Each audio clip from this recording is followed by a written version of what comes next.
L'écart se creuse fortement ces derniers temps entre les États-Unis et l'Europe d'un point de vue économique et ça se ressent évidemment dans les indices boursiers. Si vous regardez le S&P 500, depuis le début de l'année, nous a fait 26% de hausse. Si vous regardez le CAC 40, c'est moins 2,5% enfin, de baisse du coup, et l'Eurostock 6% de hausse. Donc déjà, il fallait largement mieux être investi aux États-Unis et c'est pour ça que moi, je n'ai aucune action française malgré les avantages fiscaux du PEA. Et presque l'écrasante majorité de mon portefeuille, c'est des entreprises américaines. D'accord, et parce que tout simplement, elles sont largement meilleures que nous, et ça, historiquement, c'est pareil, c'est pas que depuis le début de l'année. Depuis le début de l'année, c'est juste que la différence s'est encore creusée, mais si vous regardez à horizon très très long terme, voilà, depuis fin des années 90, le S&P 500 a fait 700% de hausse, le CAC 40, depuis les années 90, début 90, 267% de hausse, et l'Eurostock, 47% de hausse. Donc déjà, voilà, d'un point de vue historique, la bourse américaine est largement plus performante, ça, on le sait, très bien. D'ailleurs, j'avais renforcé mes positions sur BlackRock, étant donné que je suis quasiment entièrement investi aux États-Unis. J'ai un petit peu d'actions européennes, mais ça reste évidemment les États-Unis l'écrasante majorité de mon portefeuille. Et c'est pas parce qu'il y a le PEA qu'il faut pas investir dans les actions américaines, hein, évidemment. Au contraire, justement, le PEA, c'est un piège parce que beaucoup du coup, se force à investir dans les entreprises européennes, alors que ok, faut surtout pas le faire, faut juste investir là où il y a des opportunités, point. Faites comme si le PEA, en fait, n'existait pas. J'avais renforcé BlackRock à 822 $, voilà, bon, explosion en hausse. Pareil, Visa, je l'avais renforcé à 265 $, voilà, on a dépassé les 300 $. En plus, quand on voit l'évolution du dividende de BlackRock, par exemple, c'est absolument majeur, ok. En 2017, on était à 10 $ par action, là on est à 20 $ par action. Donc tout ça c'est génial, ok. Ça performe largement mieux que nos entreprises européennes. Alors pourquoi? Évidemment, vous avez le taux de croissance déjà aux États-Unis. Si on fait un comparatif rapide, c'est absolument majeur. On est quand même à 2,8% de croissance aux États-Unis. En zone euro, on est à 0,4%. Et ça se ressent évidemment dans le PIB par habitant aux États-Unis qui nous a largement surpassé. Vous voyez qu'encore avant les années 2010, on était vraiment presque au coude à coude avec les États-Unis, d'accord? Mais là, la différence, elle s'est massivement creusée, ok? Les États-Unis nous ont mis littéralement une clim, et en plus se rapprochent petit à petit de la Suisse. Alors évidemment, il y a aussi un point crucial, c'est les prix de l'énergie, hein. Je vous rappelle que l'électricité, l'économie, c'est de l'énergie transformée, hein, c'est complètement ça. Et on voit que l'Europe, c'est l'endroit clairement où il y a l'énergie la plus chère au monde, ok, au monde. Et vous regardez en Amérique du Nord, aux États-Unis, au Canada, on est à des niveaux beaucoup plus bas. Alors la France fait un peu exception, mais le problème c'est que la France, depuis la guerre en Ukraine et les instabilités qu'il y a eu, forte hausse des prix de l'énergie, mais bon, la France, globalement, historiquement, avait des prix très faibles grâce à son parc nucléaire. Le problème c'est que il faut reconstruire beaucoup de centrales nucléaires, il y a beaucoup, enfin bref, c'est pas le sujet de cette vidéo, mais ça a tendance justement à vraiment s'essouffler au niveau des prix de l'énergie. En plus, on se mange ces derniers temps des hausses de 10% par-ci par-là, c'était évident. Donc il y a beaucoup d'entreprises européennes qui sont parties aux États-Unis tout simplement parce que l'énergie était beaucoup moins chère, il y a beaucoup moins de normes, un code du travail beaucoup plus souple, un environnement pro-business, de l'énergie moins chère. Merci, au revoir, ils sont partis aux États-Unis. Et surtout une sécurité d'approvisionnement, parce que nous, on a vu les gazoducs Nord Stream qui ont sauté, etc. On a eu des problèmes d'approvisionnement. Et donc, les États-Unis nous ont inondés de leur gaz de schiste, très bien, mais du coup, au niveau sécurité, on va au-delà du prix, niveau sécurité d'approvisionnement, c'est pas terrible. Donc il y a des entreprises, c'est ce qui s'est passé, hop, le prix, prix de l'énergie, délocalisation comme aux États-Unis menace l'industrie européenne. Ok. Et donc, si vous regardez, les États-Unis, une forte sécurité de l'offre sur le gaz, avec leur gaz de schiste. Le géant de la chimie allemande, BASF, a annoncé un plan économique en Europe, et dans le même temps, une extension de sa production aux États-Unis. Okay. Donc ça, évidemment, c'est absolument majeur. Et d'ailleurs, c'est pour ça que le Canada produit énormément d'aluminium, parce que vous voyez qu'ils ont encore une électricité encore moins chère qu'aux États-Unis. Ils ont effectivement plein de barrages un peu partout. Ça leur coûte que dalle. Et c'est pour ça qu'ils fabriquent beaucoup d'aluminium, parce que il y en a d'ailleurs qui disent que tellement c'est gourmand en énergie électrique de fabriquer l'aluminium, c'est comme si c'était de l'électricité solide. Certains l'appellent comme ça. Ok, bref. Donc vous voyez, les prix de l'énergie en Europe, c'est absolument une catastrophe, et c'est pour ça que il y a eu beaucoup de délocalisation là-dessus. En plus de ça, nous, on en remet une couche sur la taxation des super profits, ok.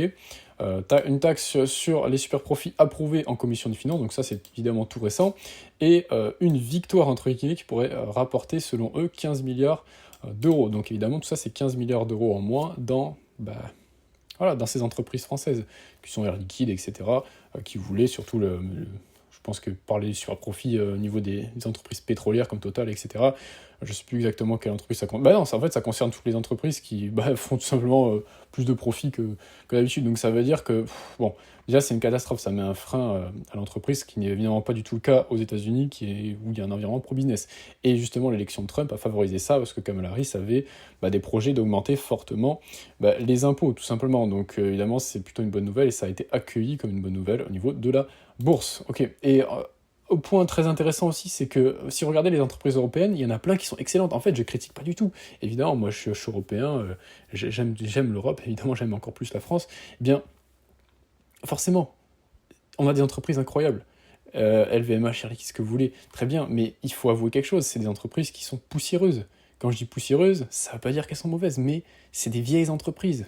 La plupart, ils ont plus de 100 ans. LVMH, SAP, ASML, c'est un peu une exception, d'ailleurs, dans les entreprises technologiques modernes, il y en a très peu en Europe. ASML, quasiment une exception sur les grosses boîtes, évidemment. Hermès, il y a une entreprise, L'Oréal, pareil. Siemens, Telecom, Schneider Electric, Total Energy, Sanofi, tout ça c'est très très vieilles boîtes. Alors que si vous regardez aux États-Unis, des boîtes très récentes sont déjà énormes et côtoient également les vieilles entreprises qui sont encore très performantes d'ailleurs. Regardez Nvidia nouveau, Apple nouveau, en soi tout ça c'est quand même des entreprises récentes, Microsoft nouveau, Alphabet, voilà, Amazon, Meta, tout ça. Bon, Berkshire Hathaway, là ça commence, c'est une vieille entreprise.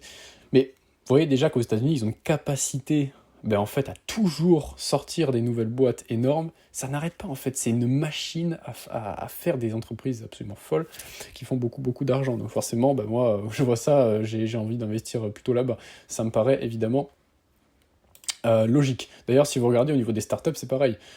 Dans le top 10 des licornes les mieux valorisées sur Terre, donc les licornes, c'est les startups qui sont valorisées à plus d'1 milliard de dollars, et bien regardez, dans le top 10, vous avez 3 startups chinoises, et le reste des 7 autres, c'est des entreprises américaines. Okay, Uber, SpaceX, Airbnb, Stripe. Faut quand même pas oublier qu'ils sont même déjà cotés dans le S&P 500, c'est absolument fou. Est-ce que vous voyez une seule startup française qui est cotée dans le CAC 40 ? Non.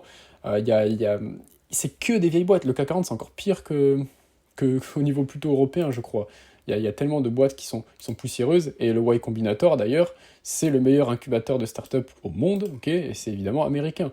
Regardez, ils vous ont sorti des Stripe, des Airbnb, des Twitch, des Coinbase, des Deal, Reddit, Dropbox, etc., etc. Donc c'est absolument majeur. D'ailleurs, énormément d'entreprises, de start-up vont aux États-Unis.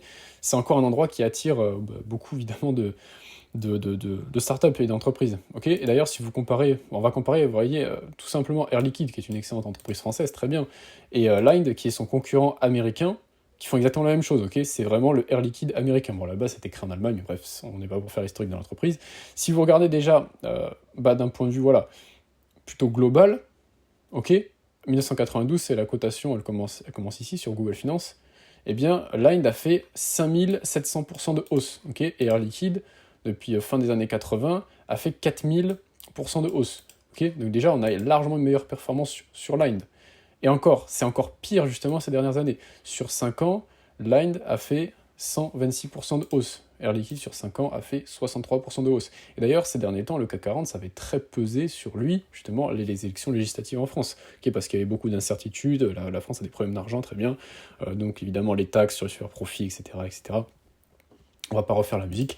Donc voilà, Linde a fait largement mieux, et c'est pour ça que le PEA, c'est un peu le danger, c'est qu'il y en a, ils vont se dire, il y en a plein, ils savent même pas que Linde existe, qui est une meilleure entreprise, et ils ont préféré investir dans Air Liquide, parce que, absolument, le PEA, avantages fiscaux, très bien, mais là, en fait, déjà sur 5 ans, votre avantage fiscaux, vous l'avez complètement exploser si vous avez investi dans Linde. Ça valait largement le coup de payer plus d'impôts, mais d'être investi sur Linde.